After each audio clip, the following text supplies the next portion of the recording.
జరిగినటువంటి గత సంవత్సరం జరిగినటువంటి సభలో కూడా అధ్యక్ష జగన్మోహన్ రెడ్డి గారు ఇదే అవాస్తవాలు అసత్యాలు సభకు తీసుకొచ్చినప్పుడు నేను ఛాలెంజ్ చేశాను అధ్యక్ష జగన్మోహన్ రెడ్డి గారిని. ఆ ఛాలెంజ్కి నిలబడకుండా వారు పారిపోయారు అధ్యక్ష.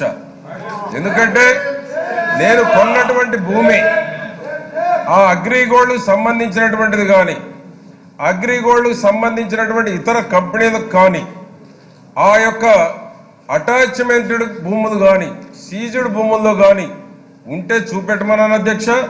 నేను కొన్నటువంటి భూములు ముగ్గురు దగ్గర కొన్నాను అధ్యక్ష.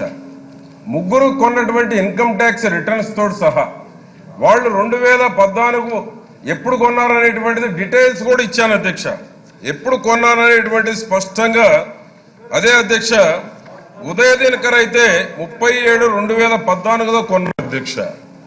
అదేవిధంగా అధ్యక్ష 2015లో ఈ యొక్క అటాచ్మెంట్ రాకముందు ఈ ఇష్యూ లేనప్పుడు ఈ కంపెనీలో ఈ యొక్క కంపెనీకి సంబంధించినటువంటి ప్రాపర్టీ కానటువంటిది లీగల్ గా వెరిఫై చేసి అగ్రిగోల్డ్కి ఎక్కడా కనెక్టివిటీ లేనటువంటిది కొన్నానని స్పష్టంగా సభలో తీసుకొచ్చాను.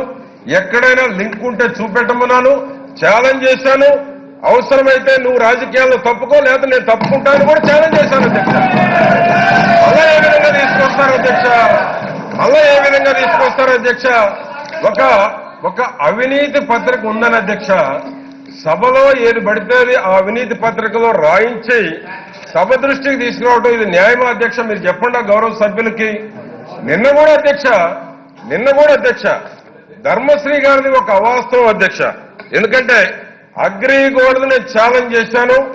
ఛాలెంజ్ నుంచి పారిపోయినటువంటి జగన్మోహన్ రెడ్డి అధ్యక్ష మరలా ఈ రోజు తీసుకొస్తా ఉంటే ఎంతసేపటికి బురజల్లేటువంటి కార్యక్రమం తప్ప వాస్తవం ఉంటే నేను ready. I'm ready to resign. You are ready to resign? Challenge అధ్యక్ష.